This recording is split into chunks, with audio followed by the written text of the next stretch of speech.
சிம்மராசியை பொறுத்தளவுக்கும் நம்ம 11ஆம் இடம் மற்றும் 2ஆம் இடத்து அதிபதி தான் நம்ம புதன் பகவான்.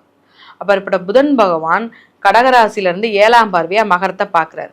சரிங்களா? அப்படி பார்க்கும்போது என்ன மாதிரியான மாற்றத்தை கொடுக்கும்? நம்மளுடைய அந்த டென்ஷன் இருக்கு பார்த்தீங்களா, அந்த டென்ஷன்னால தேவையில்லாத டிப்ரெஷனால நம்ம என்ன பண்ணுவோம் தெரியுமா, ரொம்பவே யோசிச்சு யோசிச்சு கூட கொஞ்சம் உடம்பு முடியாமல் தலைவலியை ரொம்ப கொண்டு வருது. அந்த தலைவலியிலேருந்து தலைவலி மட்டுமா வலிக்கும், அப்பா படுத்துட்டு எந்திக்கவே முடியாத அளவு போட்டு எடுத்துரும். காய்ச்சல் வருது அதுலேருந்து. அந்த மாதிரியான நிறைய விஷயங்கள் உங்களுடைய விஷயத்தினால மட்டும்தான் நடக்கும். அதனால நிச்சயமாக சொல்கிறேன், நீங்கள் கொஞ்சம் மனம் மாறினாலே அந்த மாற்றம் உங்களுக்கு ஏற்படும்.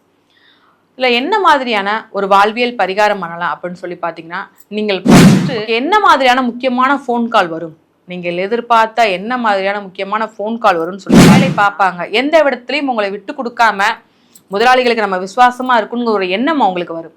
ஸோ உங்களுடைய கோபத்தை மட்டும் கண்ட்ரோல் பண்ணிக்கோங்க. மற்றவங்க சொல்கிற விஷயத்த ஃபுல்லாக கண்ண மூடி கேளுங்க நான் சொல்லலை. அவங்க சொல்கிற விஷயத்த ஒரு சின்ன விஷயமா கன்சிடர் பண்ணி யோசிங்க.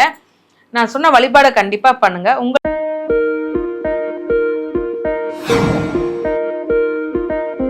இந்த பதிவை பார்த்துட்டு மறக்காம லைக் அண்ட் ஷேர் பண்ணி சப்ஸ்கிரைப் பண்ணுங்க. ஆர்த்தி விலாக் நேயர்கள் அனைவருக்கும் அன்பார்ந்த வணக்கம். நம்மளுடைய விலாக் மூலமாக நிறைய ஜோதிட ஆலோசகர்களை தொடர்ந்து நம்ம சந்திச்சுட்டு வரோம். அவங்களுடைய அந்த ஜோதிட கணிப்புகளின் மூலமாக உங்கள் வாழ்க்கைக்கு வெளிச்சம் ஏற்படுத்துவதற்கான வழிகளை நம்ம ஏற்படுத்திட்டு வரோம். இந்த பதிவை பார்த்துட்டு இருக்கக்கூடிய நீங்களும் ஒரு ஜோதிட ஆலோசகர் இருப்பினும் எனக்கு மக்களுக்கு வழிகாட்டுவதற்கான ஒரு வாய்ப்பு கிடைக்குமா அப்படின்னு நீங்கள் தேடிட்டு இருக்கீங்கன்னா நிச்சயமாக ஆர்த்தி விலாக் மூலமாக நீங்கள் பங்கெடுக்க முடியும். உங்களை கலந்துரையாட உங்ககிட்ட பேசுவதற்கு நானும் ஆவலாக காத்துட்ருக்கேன்.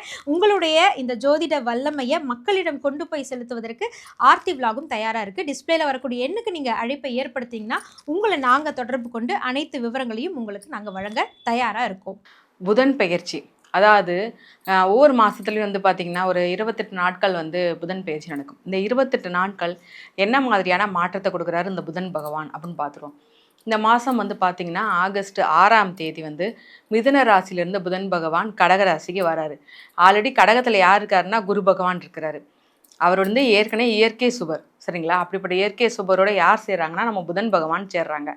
அப்படி சேரும்போது என்ன மாதிரியான மாற்றத்தை 12 ராசிகளுக்கு கொடுக்குறாங்க. இவருடைய பார்வை பார்த்தீங்கன்னா ஒரு பார்வை தான் நம்ம புதனுக்கு, 7ஆம் பார்வை மட்டும்தான். அப்படி இவர் கடகராசியிலேருந்து 7ஆம் பார்வையாக நம்ம மகர ராசியை பார்க்குறாரு. அப்படிங்கும்போது ஒவ்வொரு ராசிக்கும் பலன்கள் மாறுபடும். அவங்களுடைய கஷ்டங்களுக்கும் அவங்களுடைய கவலைகளுக்கும் உண்டான ஒரு தீர்வு கிடைக்கும். பொதுவாக புதன் பெயர்ச்சியில் பொது பலன்கள்னு சொன்னாலே நம்ம என்ன பண்ணுவோம் தெரியுமா, புதன் யாருக்கு, அதாவது இந்த ரொம்ப கணக்கில் ரொம்ப பெஸ்ட்டாக இருக்கிறவங்களுக்கு, இன்னொன்று தகவல் தொடர்பு சாதனங்கள், இன்னொன்று மொபைல் சம்மந்தப்பட்ட வேலை, சாஃப்ட்வேர்ஸ் கம்பெனி, இந்த மாதிரியான நிறைய வேலைகளுக்கு தான் நம்ம புதன் பகவான் காரகர். அப்படிப்பட்ட ஒருத்தர் இப்படி புதன் பெயர்ச்சி நடக்கும்போது இந்த காலகட்டம், இந்த 28 நாட்களும் ஒரு நல்ல தகவல் தொடர்பு சம்மந்தப்பட்ட விஷயங்கள் நல்ல ஒரு புதுசாக ஆரம்பிக்கிறதுக்கும், புதிய நிறைய ஒரு முடிவுகள் ஏற்படுறதுக்கும், நிறைய டெவலப்மெண்ட் கொண்டு வரதுக்கும் ஒரு பெரிய காரணமாக இருக்க போகிறாரு. இவர் பொது காரணங்கள் மட்டும் அல்லாது ஒவ்வொரு ராசிக்கும் சில குறிப்பிட்ட காரணங்களையும் ஏற்படுத்த போகிறார். அது மட்டும் இல்லை, இந்த 12 ராசிகளுக்கும் ஒவ்வொருத்தருக்கும் யாராவது ஒருத்தர் மூலமாக ஏதாவது ஒரு வாய்ப்பு, அதாவது டெலிஃபோன் மூலமாக ஃபோன் மூலமாக அவங்களுக்கு சேரப்போகுது. அந்த அழைப்பு யார், அந்த அழைப்பு என்ன விஷயமா வரப்போகுது அப்படிங்கிறத வச்சும் நம்ம தொடர்ச்சியாக இந்த 12 ராசிகளுக்கும் பார்த்துடலாம். தொடர்ந்து இந்த பதிவை பார்த்துக்கிட்டே வாங்க. இதில் பார்த்திங்கன்னா பொதுவாக இந்த புதன் பயிற்சியில் என்ன பொது பரிகாரம் 12 ராசிகளுக்கும் வரப்போகிற முக்கியமான அந்த கால்ஸ் பற்றி சொல்லிட்டேன். இன்னொரு முக்கியமான விஷயம், இதில் நம்மளுக்கு சில பாதிப்புகள் இருக்கும் பார்த்தீங்களா, அந்த பாதிப்புகள் ஒவ்வொரு ராசிக்கும் எனக்கு இந்த பிரச்சனை மட்டும் சரியாக மாட்டேங்கி, இது மட்டும் நான் எவ்வளோ முயற்சி பண்ணாலும் இதில் எனக்கு முன்னேற்றமே இல்லைன்னு சொல்கிறவங்களுக்கெல்லாம் ஒரு சில வழிபாடுகளும் வாழ்வியல் பரிகாரங்களும் சொல்கிறது. இந்த வாழ்வியல் பரிகாரம் ஒரே மாதிரியான சில விஷயங்கள் தான் இருக்கும். ஆனால் என்ன, கஷ்டப்படுறவங்களுக்கு உதவி, இதுதான் இந்த வாழ்வியல் பரிகாரத்திலே முக்கியமான ஒரு விஷயம். இது பண்ணுறது மூலமாக நம்மளுடைய கர்மா குறையும். நம்ம ஏற்கனவே மீனத்தில் சனி பகவான் இருக்கிறாரு, வக்ரகதியோடு இருக்கிறாரு. அப்படி இருக்கும்போது சில ராசிகளுக்கு 7.5 சனி இருக்குது, கண்டக சனி இருக்குது, நிறைய பாதிப்புகள்லாம் இருக்குது. அந்த பாதிப்பு எந்த வகையிலையும் நம்மளை பாதிக்காத, ஏன்னா இயற்கை சுபர் குரு பகவானுடைய சேர்ந்து புதன் பகவான் இருக்கார். அப்படி இருக்கும்போதும் சில சில விஷயங்கள்ல எச்சரிக்கை உணர்வோடு இருக்கணும். அந்த பாதிப்புகளை எதுவும் நம்மளுக்கு வராம இருக்கணும் இல்லையா?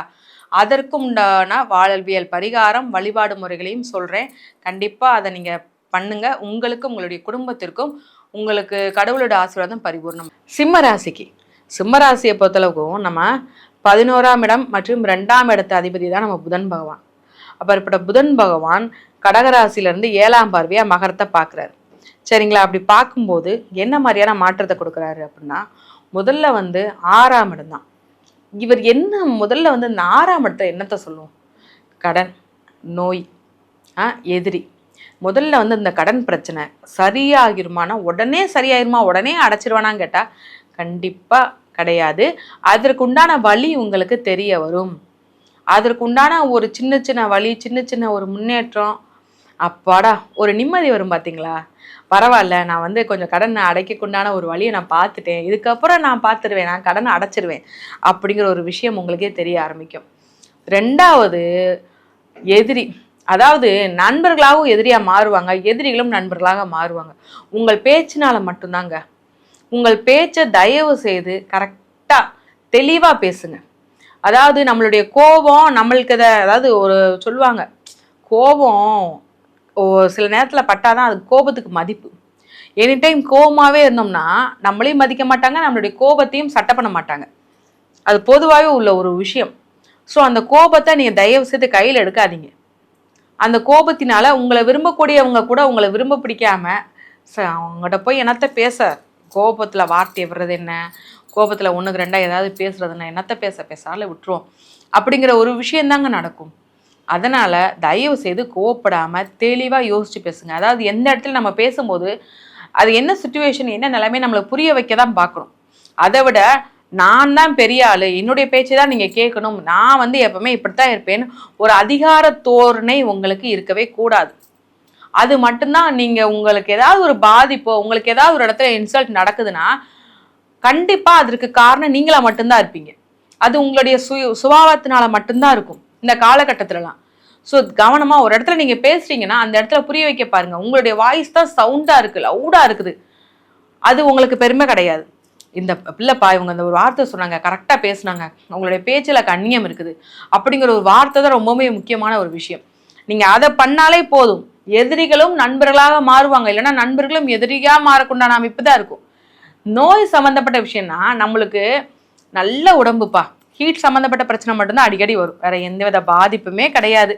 நல்லா தான் இருக்க உடம்பு, எந்த பாதிப்புமே இல்லைனாலும் நம்மளுடைய அந்த டென்ஷன் இருக்குது பார்த்தீங்களா, அந்த டென்ஷனால் தேவையில்லாத டிப்ரெஷனால் நம்ம என்ன பண்ணுவோம் தெரியுமா, ரொம்பவே யோசிச்சு யோசிச்சு கூட கொஞ்சம் உடம்பு முடியாமல் தலைவலியை ரொம்ப கொண்டு வருது. அந்த தலைவலியிலேருந்து தலைவலி மட்டுமா வலிக்கும், அப்பா படுத்துட்டு எந்திக்கவே முடியாத அளவு போட்டு எடுத்துரும், காய்ச்சல் வருது அதுலேருந்து. அந்த மாதிரியான நிறைய விஷயங்கள் உங்களுடைய விஷயத்தினால மட்டும்தான் நடக்கும். அதனால நிச்சயமாக சொல்கிறேன், நீங்கள் கொஞ்சம் மனம் மாறினாலே அந்த மாற்றம் உங்களுக்கு ஏற்படும். இல்லை என்ன மாதிரியான ஒரு வாழ்வியல் பரிகாரம் பண்ணலாம் அப்படின்னு சொல்லி பார்த்தீங்கன்னா, நீங்கள் ஃபஸ்ட்டு கோபப்படாமல் நிதானமாக பிறர் சொல்வது கேட்டாலேவும் ஒரு பெரிய விஷயம், இதுதான் ஒரு பெரிய வாழ்வியல் பரிகாரமாக நீங்கள் பண்ணுறது. ஓகே, என்ன மாதிரியான கடவுள் வழிபாடு பண்ணலான்னா நரசிம்மர் வழிபாடு பண்ணுங்க, நிச்சயமாக உங்களுக்கு பெரிய மாற்றத்தை கொடுப்பாங்க. ஓகே, என்ன மாதிரியான முக்கியமான ஃபோன் கால் வரும், நீங்கள் எதிர்பார்த்தா என்ன மாதிரியான முக்கியமான ஃபோன் கால் வரும்னு சொல்லி பார்த்தீங்கன்னா, இப்போ நீங்கள் வெளியூரில் தங்கி படிக்கீங்க, இல்லை வெளியூரில் இருக்கீங்க அப்படின்னா உங்கள் குடும்ப உறவுகள் மூலமாக ஏதாவது ஒரு நல்ல விஷயங்கள், அதன் மூலமாக ஏதாவது ஒரு ஃபோன் கால் வரக்குண்டான அமைப்பு நிச்சயமாக இருக்குது.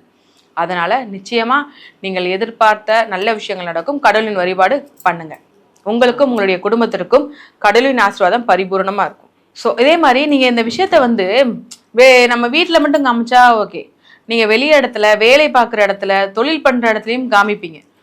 இந்த நீங்கள் தட்டி கொடுத்து வேலையை வாங்குனீங்கன்னு நினச்சிக்கோங்களேன், உங்களுக்கு ஃபேவராக இருப்பாங்க.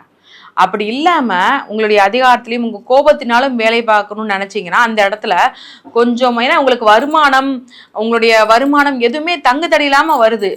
ஆனால் ஒரு சின்ன விஷயம், உங்களுக்கும் உங்கள்கிட்ட வேலை பார்க்குற சக ஊழியர்கள், சக தொழிலாளிகளை நீங்கள் ரெஸ்பெக்ட் பண்ணி மதிச்சாதான் அவங்க கூடுதல் உங்களுக்கு ரொம்ப ஒரு உணர்வுபூர்வமான ஒரு வேலை பார்ப்பாங்க. எந்த இடத்துலையும் உங்களை விட்டு கொடுக்காம முதலாளிகளுக்கு நம்ம விசுவாசமாக இருக்குங்கிற ஒரு எண்ணம் அவங்களுக்கு வரும். ஸோ உங்களுடைய கோபத்தை மட்டும் கண்ட்ரோல் பண்ணிக்கோங்க. மற்றவங்க சொல்கிற விஷயத்த ஃபுல்லாக கண்ண மூடி கேளுங்க நான் சொல்லலை. அவங்க சொல்கிற விஷயத்த ஒரு சின்ன விஷயமா கன்சிடர் பண்ணி யோசிங்க. நான் சொன்ன வழிபாடை கண்டிப்பாக பண்ணுங்க. உங்களுக்கும் உங்களுடைய குடும்பத்திற்கும் கடவுளின் ஆசீர்வாதம் பரிபூர்ணமாக இருக்கும். இதை பற்றின இது வந்து பொதுவான பரிகாரங்கள் மட்டுமே. இது வந்து பொதுவான ராசிகளுக்கு உண்டான சில விஷயங்கள் தான். இல்லை உங்களுடைய தனிப்பட்ட ராசிக்கு என்னுடைய மேச ராசி நான் வந்து இந்த தேதியில் இந்த நேரத்தில் பிறந்தேன்னு தனிப்பட்ட தேதி பிறந்த தேதியை வச்சு சொன்னால் மட்டும்தான் உங்களுடைய வாழ்க்கையில் உள்ள சில விஷயங்களை பற்றி நாங்கள் தெளிவாக சொல்ல முடியும். இதில் உங்களுக்கு டவுட் வரலாம். அது எப்படி நாங்கள் கீழே உள்ள நம்பருக்கு கொடுத்துறீங்க, நாங்கள் வாட்ஸ்அப் பண்ணிடலாம், டீட்டெயில்ஸ் கேட்கலாம், எப்படி கரெக்டாக சொல்வீங்க நாங்கள் நம்புவோம் அப்படின்னாலும், நீங்கள் எங்களை தொடர்பு கொண்டு உங்களுடைய ஜாதகத்தை ஆலோசனை கேட்கும்போது உங்களுடைய பாஸ்டில் நடந்த சில விஷயங்கள் நாங்கள் உங்களுக்கு சொல்லுவோம்.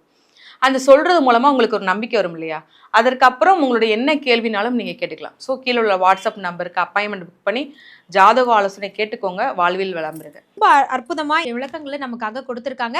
நான் மீண்டும் உங்களுக்காக சொல்கிறேன், அவங்கக்கிட்ட நீங்கள் வந்து ப்ரைவசியாக தனித்துவமாக உங்களுக்குன்னு கன்சல்ட்டிங் எடுக்கணும் அப்படின்னா ஆன்லைன் கன்சல்டேஷன் தயாராக காத்துட்ருக்கு. டிஸ்பிளேல இருக்கக்கூடிய அந்த எண்ணுக்கு நீங்கள் கால் பண்ணிங்கன்னா உங்களுக்கான வழிகாட்டுதல் நிச்சயமாக கிடைக்கும். இந்த மாதிரி நல்ல நல்ல ஆன்மீக தகவல்களோடு ஜோதிட ரீதியான பரிகாரங்கள் வழிபாட்டு தலங்களோடு மீண்டும் உங்களை ஒவ்வொரு நிகழ்ச்சியிலும் நாங்கள் சந்திச்சுக்கிட்டே இருப்போம்.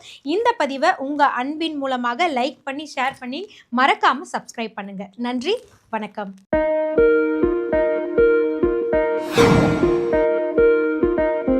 இந்த பதிவை பார்த்துட்டு மறக்காமல் லைக் அண்ட் ஷேர் பண்ணி சப்ஸ்கிரைப் பண்ணுங்கள்.